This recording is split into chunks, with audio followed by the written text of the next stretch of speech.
Assalamualaikum warahmatullahi wabarakatuh. Di sini kami akan mempresentasikan hasil proyek akhir kami dari kelas statistika, di mana topik yang kami angkat adalah analisis kepuasan mahasiswa terhadap pembelajaran daring menggunakan distribusi binomial.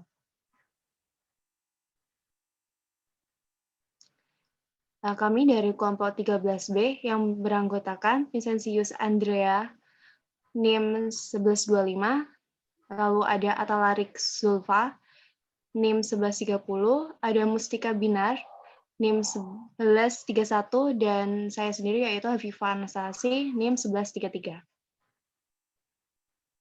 Di sini saya akan menjelaskan latar belakang kami memilih topik ini adalah di mana dengan terkaitnya penyebaran COVID-19 ini banyak perguruan tinggi yang sudah menggunakan pembelajaran daring, terutama di Universitas Jember sendiri, yang sudah menerapkan pembelajaran secara online atau lebih dikenal pembelajaran dalam jaringan atau daring. Namun di dalam pembelajaran daring ini tuh tentu banyak ditemukan beberapa kendala dan keuntungan sendiri oleh mahasiswa sebagai stakeholder-nya yang kita harapkan untuk mendapatkan pelayanan yang baik dari universitas. Nah, jadi di proyek kami ini tuh kita mengadakan survei analisis kepuasan mahasiswa terhadap pembelajaran daring, yang diharapkan dapat membantu dalam menganalisis kepuasan mahasiswa sebagai bahan evaluasi pembelajaran daring selanjutnya. Lalu responden kami sendiri itu terdiri dari mahasiswa Universitas Jember. Nah, lalu di sini metode yang kami gunakan adalah pendekatan penelitian secara kuantitatif, di mana pengumpulan datanya itu kita menggunakan metode kuesioner atau angket menggunakan Google Form, di mana partisipannya di situ mendapatkan responden sebanyak 50 mahasiswa Universitas Jember yang sudah mengisi kuesionernya. Nah, lalu dari kuesioner itu kita olah dan analisis untuk mengukur kepuasan mahasiswanya dengan melihat jawaban respondennya sendiri memiliki opsi itu terdapat tidak setuju dan setuju. Nah, sementara untuk tahapan penelitiannya itu setelah dianalisis, lalu kita menggunakan konsep distribusi binomial, di mana analisis kuantitatif ini tuh berguna dalam menggambarkan keberhasilan pembelajaran daring terhadap kepuasan mahasiswanya. Selanjutnya. Baik, kemudian kita lanjut ke hasil dan pembahasannya. Yang pertama di sini kita membuat data tabulasi. Nah, pada data tabulasi ini kita menggunakan item X1.1. Nah, itu adalah untuk apa ya, kayak kode atau indikasinya dari soal atau pertanyaan 1.1, yaitu pertanyaannya adalah setujukah Anda jika perkuliahan online daring ini dilaksanakan lagi di masa depan. Indikatornya untuk yang menjawab tidak setuju berjumlah 15 dan yang menjawab setuju adalah 35. Kemudian untuk 1.2 atau pertanyaan kedua yaitu konten perkuliahan online atau daring disajikan dengan jelas dan komunikatif. Indikator tidak setuju yang menjawab tidak setuju berjumlah 35 dan yang menjawab setuju adalah 15. Nah, untuk item yang kedua 2.1 dengan pertanyaan apakah pada saat perkuliahan online daring berlangsung Anda dapat memahami materi yang disampaikan oleh dosen dengan baik. Yang menjawab tidak setuju ada 28 dan yang menjawab setuju ada 22. Kemudian untuk pertanyaan item X2.2 pertanyaannya adalah apakah tugas yang diberikan oleh dosen terkesan memberatkan mahasiswa? Indikatornya yang menjawab tidak setuju ada 24 dan yang menjawab setuju ada 26. Kemudian item Y.1 dengan pertanyaan ruang pembelajaran daring mudah diakses dan dapat dimanfaatkan tanpa kendala yang berarti. Yang menjawab tidak setuju ada 28, yang menjawab setuju ada 22.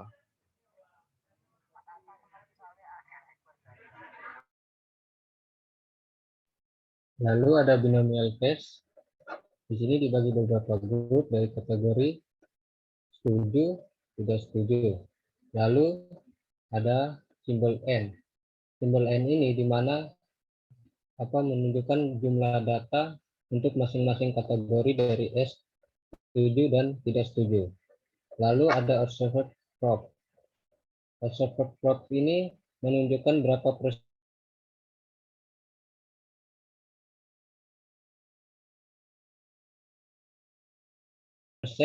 yang didapatkan dari studi. Tes prop ini merupakan berapa besar kemungkinan untuk bisa mencapai kategori dari grup 1. Lalu ada exception. Kalau lebih dari alfa berarti jawabannya pilihan 1.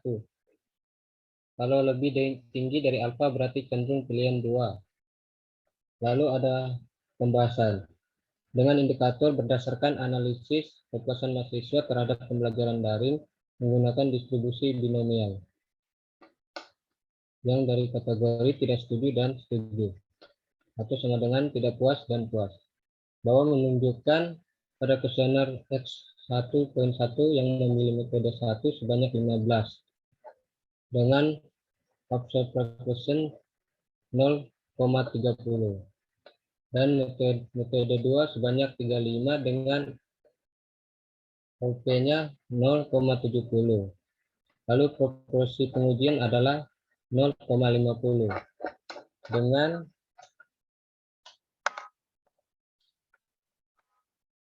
tingkat probabilitas signifikasi 0,007. Lalu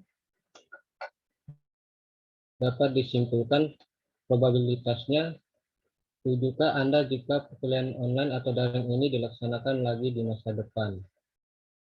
Memilih tidak setuju atau tidak puas.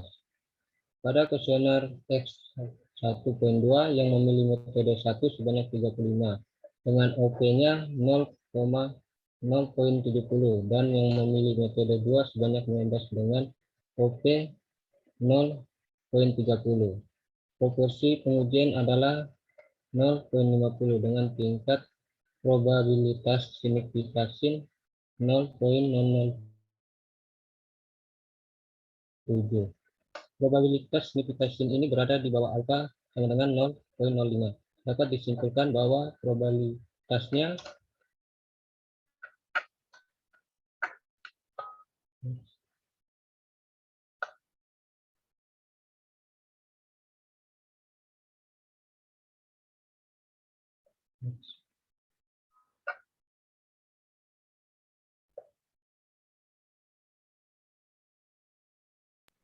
Baik, pada kuesioner X2.1 yang memilih metode 1 ada 28 dengan observed proportion 0,56 dan yang memilih metode 2 sebanyak 22 dengan observed proportion 0,44. Proporsi pengujian adalah 0,50 dengan tingkat probabilitas signifikansi 0,480. Probabilitas signifikansi ini berada di atas alfa atau 0,05 dan dapat disimpulkan bahwa probabilitas dari pertanyaan apakah pada saat perkuliahan online atau daring berlangsung Anda dapat memahami materi yang disampaikan oleh dosen dengan baik, yaitu dengan jawaban memilih setuju atau puas. Kemudian pada kuesioner X2.2 yang memilih metode 1 sebanyak 24 dengan observed proportion 0,48 dan yang memilih metode 2 sebanyak 26 dengan observed proportion 0,52. Proporsi pengujian adalah 0,50 dengan tingkat probabilitas signifikansi 0,88.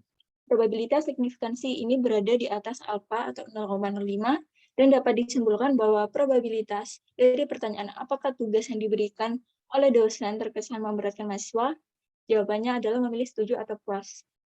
Kemudian pada kuesioner Y.1 yang memilih metode 1 sebanyak 28 dengan observed proportion 0,56 dan yang memilih metode 2 sebanyak 22 dengan observed proportion 0,44. Proporsi pengujian adalah 0,50 dengan tingkat probabilitas signifikansi 0,480.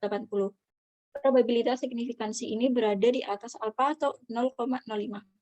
Dan dapat disimpulkan bahwa probabilitas dalam pertanyaan ruang pembelajaran daring atau online class mudah diakses dan dapat dimanfaatkan tanpa kendala yang berarti dengan jawaban cenderung memilih setuju atau puas.